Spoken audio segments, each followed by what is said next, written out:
राज और पूजा एक साथ पढ़ाई करते थे। वह दोनों एक अच्छे दोस्त थे। राज मध्यम वर्ग परिवार से था, लेकिन पूजा एक बहुत ज्यादा अमीर घर की लड़की थी। दोनों साथ में पढ़ाई करते थे और साथ में कॉलेज पढ़ने के लिए जाया करते थे। दोनों के घर एक ही गांव में थे, इसी कारण थे दोनों कॉलेज के बाहर भी खेलने के लिए जाया करते थे। ऐसे में राज और पूजा दोनों में काफी ज्यादा गहरी दोस्ती हो गई थी। दोनों में काफी ज्यादा मित्रता होने के कारण दोनों एक अच्छे दोस्त बन गई थी। लेकिन दोनों में आपसी में कभी प्यार की बातें नहीं हुआ करती थी। मतलब कि कभी दोनों एक दूसरे को ज़ाहिर नहीं किया था कि वह एक दूसरे को प्यार करते हैं। धीरे धीरे इनकी दोस्ती और गहरी बनती गई और इन दोनों को दोनों के साथ रहने की आदत हो चुकी थी और दोनों कभी भी अलग नहीं रह सकते थे। धीरे धीरे राज को पूजा से बेइंतहा प्यार हो गया था, लेकिन पूजा को इस बारे में नहीं पता दे। पूजा हमेशा चाहते थे कि वह एक अमेरिका तथा विदेश में रहने वाले लड़के से शादी करेगा जो बहुत ज्यादा अमीर होगा।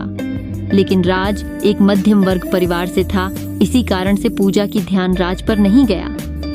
पूजा हमेशा से ही चाहते थे कि हमें अमेरिका में रहने वाले लड़के जो बहुत ज्यादा कमाते हैं, मैं उन्हीं से शादी करूंगी और उनके साथ पूरी जिंदगी भर खुश रहूंगी। धीरे धीरे समय बीतता गया। पूजा की शादी की उम्र हो चुकी थी। उनके माता पिताजी हम लड़के ढूंढने की तैयारी कर रहे थे। जैसे ही एक दिन पूजा राज से कहता है कि मेरे पिताजी तथा माताजी मेरे लिए लड़का ढूंढने का प्रयास कर रहा है, तो उसके बाद हर आज के पैरों तले जमीन निकल गई, क्योंकि राज भी पूजा से बेइंतहा प्यार करता था। लेकिन राज पूजा के मन के बात को जानता था चित्र से कि हुआ क्या चाहती है, और पूजा तो हमेशा से ही अमीर लड़के से शादी करने के लिए चाह रहे थे। ऐसे में अगर राज अभी तो पूजा से शादी नहीं हो सकती थी, इस कारण से हुआ चुप ही रहा और जो हो रहा है उसे होने दिया। धीरे धीरे जैसे ही उनके माता पिताजी ही लड़का ढूंढने का प्रयास करने लगा था, वैसे ही एक अमेरिका से लड़का आया था शादी करने के लिए, जिसका नाम पीयूष था। बहुत ज्यादा अमीर घर का लड़का था। वह अमेरिका में जॉब करता था और उसकी महीने की कमाई तकरीबन $400 प्रति घंटा थी। जैसे जैसे शादी के बाद भी चलता गया, वैसे वैसे राज की जिंदगी खराब होने लगी थी। वह अपने आप में किसी भी चीज पर ध्यान नहीं देता था, साथ ही पढ़ाई लिखाई पर भी ध्यान नहीं दिया करता था। राज को पूजा के जाने का गम सताने लगा और वह चाहकर भी इस बात को नहीं बोल सकता था कि राज पूजा से शादी करेगा, क्योंकि राज के पास से अपनी हैसियत नहीं थी। जितनी हैसियत के लड़के के बारे में पूछा आपसे सोचा करते थे और रात को भी बताया करते थे युवा कितनी हमें लड़के से शादी करेंगे। धीरे बात फाइनल होने लगी थी शादी की पूजा और राज के बारे में। काफी लोगों की बहुत ज्यादा पता था कि यह दोनों हमेशा साथ में रहते, हो सकता है दोनों की शादी एक साथ हो। उसके बाद एक दिन पूजा राज कहती है कि मेरी तो शादी होने वाली है, क्या तुम अपनी शादी नहीं करोगे? पूजा कहता है कि मेरा अभी शादी करने का मन नहीं है, पहले तुम कर लो, उसके बाद मेरा मन होगा तो मैं बाद में शादी कर लूंगा। वह दिन दूर नहीं था जब पूजा की शादी नजदीक आ रही थी। जैसे जैसे पूजा की शादी नहीं दिखा रही थी, वैसे वैसे राज का जीना मुश्किल होने लगा था। वह अपनी लव स्टोरी के बारे में किसी से कुछ नहीं कहता था और लोगों को भी यह पता नहीं, कुछ भी नहीं चल रहा था कि राज पूजा से प्यार करता है।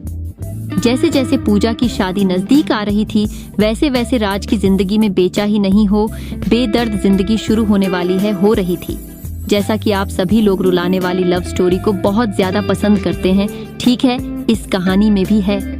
इस कहानी में राज जब एक दिन दिखता है कि पूजा के घर में बहुत सारे आदमी आए होंगे और उसके घर में पीयूष, जिससे पूजा की शादी होने वाली थी, वह भी आया हुआ था।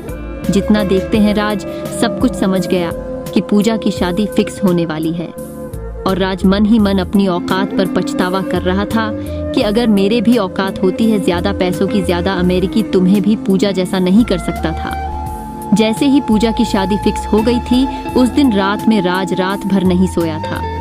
वह रात भर अपने बिस्तर में रो रो कर अपने प्यार को याद कर रहा था। राज सोच रहा था कि मैंने प्यार में किया तो ऐसा प्यार किया कि नहीं उसे बता सकता हूँ और ना ही उससे शादी कर सकता हूँ। इसके बाद राज फिर सुबह उठकर है और पूजा के घर चला जाता है, क्योंकि पूजा में उसके घर आई थी राज को बुलाने के लिए।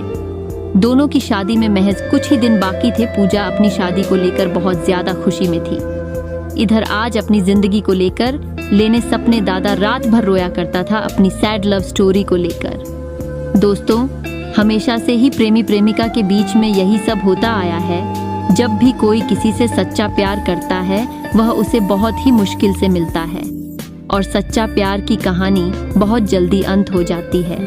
अब तो पूजा की शादी होने ही वाली थी। राजेश की तैयारियों में बिजी था।